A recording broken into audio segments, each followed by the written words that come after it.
Here's a demonstration of how to use MRPEasy to plan your production. MRPEasy keeps track of stock levels, supply terms of raw materials, productivity of the equipment, and also the production schedule.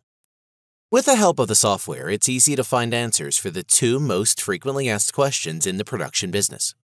How big is the production cost, and when will the order be ready? Let's imagine that our client has placed an order for 100 tables. The table consists of a top and 4 legs.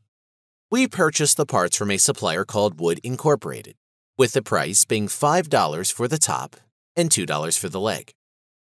The necessary operations for producing the table are assembling and painting. Let's assume that we already have the parts in stock and we can start the production right away. Using MRPEasy, we'll find answers for 2 questions. How long does it take to produce 100 tables? And how big is the production cost? The first thing we're going to do is create stock items for the parts. That's the top and the leg.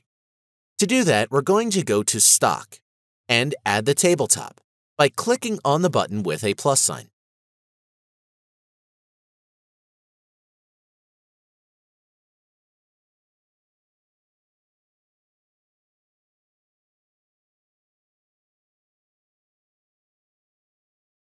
Since this is a part and we have to purchase it, we'll check the box next to the line that says, "This is a procured item."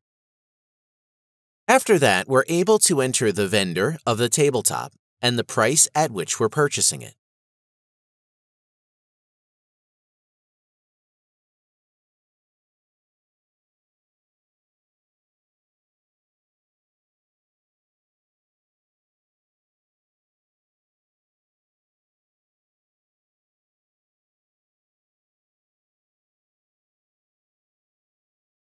Let's do the same with the table legs.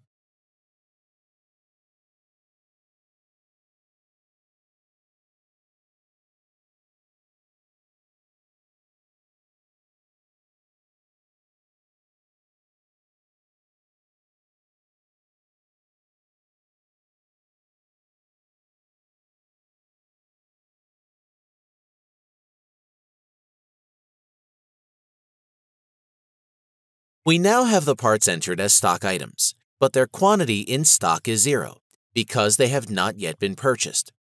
To purchase the parts, we go to Procurement and create a new purchase order. We select the vendor and then list all the parts we wish to purchase from this vendor.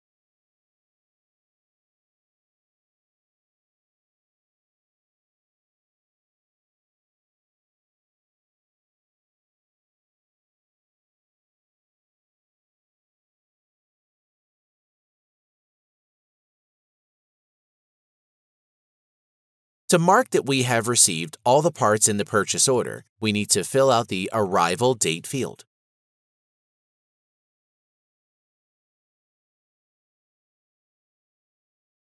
Going back to stock, we'll see that the quantity of our parts is no longer 0. Let's now create a stock item for the product that was ordered, the table.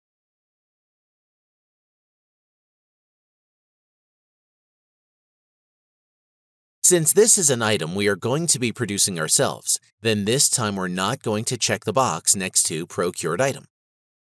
Next, we're able to create the list of parts needed to produce this product, also known as Bill of Materials, and also the list of necessary work operations for producing the product, also known as routing.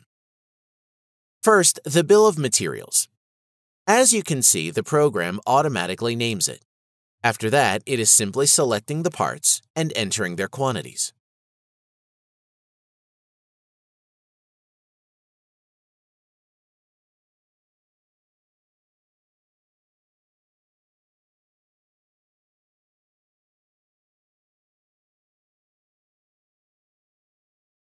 Then the routing.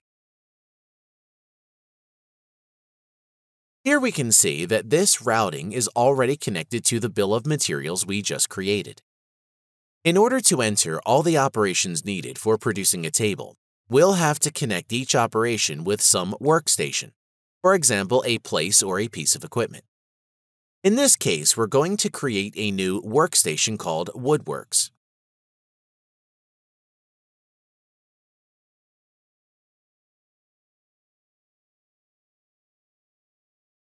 Let's enter the first operation, assembling.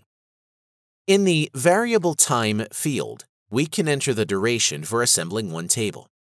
When we later create a manufacturing order for 100 tables, this is the duration that gets multiplied by 100 in order to calculate the production time. In addition to that, we can also use the fixed time field for entering an additional duration that's independent for the number of produced items, for example, the preparation time. Let's enter the second operation, painting. That's performed by the same workstation and duration for painting one table. The fixed cost and variable cost fields operate on the same logic. In these two fields, we can enter the costs of using the equipment. For taking into account the labor costs, we can associate operations with workers. The hourly labor costs of the workers are taken from their user rights page under Settings, Human Resources.